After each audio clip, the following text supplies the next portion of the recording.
ঘাতক আর ঘাতকের শিকার কেউই লোকসান এড়াতে পারে না। মোট কথা হলো, রাজনৈতিক সহিষ্ণুতা হারালে গোটা জাতি ক্ষতির মুখে পড়ে, আর এই ক্ষতি কখনো পূরণ হওয়ার নয়। অতএব রাজনৈতিক সহিষ্ণুতার তাগিদ এসেছে সব কালে, সব বিবেকী মানুষের কাছ থেকে।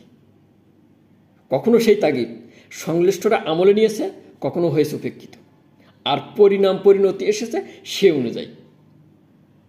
আসসালামু আলাইকুম। রাজনৈতিক সহিষ্ণুতা রাজনৈতিক সংস্কৃতির এক ধ্রুপদ কলা। এই ধ্রুপদ কলার অভাব যখন একটি দেশে প্রবল হয়ে ওঠে, তখন রাজনীতি এর সংজ্ঞা হারায়। রাজনীতি হয়ে ওঠে সহিংস। তখন সংশ্লিষ্ট দেশে রাজনৈতিক বিশৃঙ্খলা বাড়ে,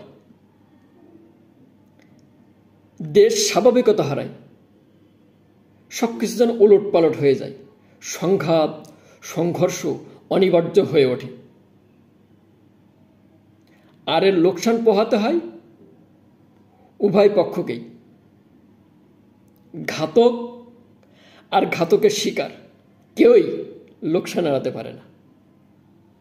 মোট কথা হলো, রাজনৈতিক সহিষ্ণুতা হারালে গোটা জাতি ক্ষতির মুখে পড়ে, আর এ ক্ষতি কখনো পূরণ হওয়ার নয়।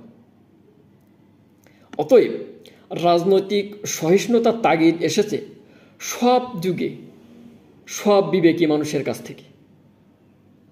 কখনো সেই তাগিদ সংশ্লিষ্টরা আমলে নিয়েছে, কখনো হয়েছে উপেক্ষিত, আর পরিণতি এসেছে সে অনুযায়ী। Thanks for watching.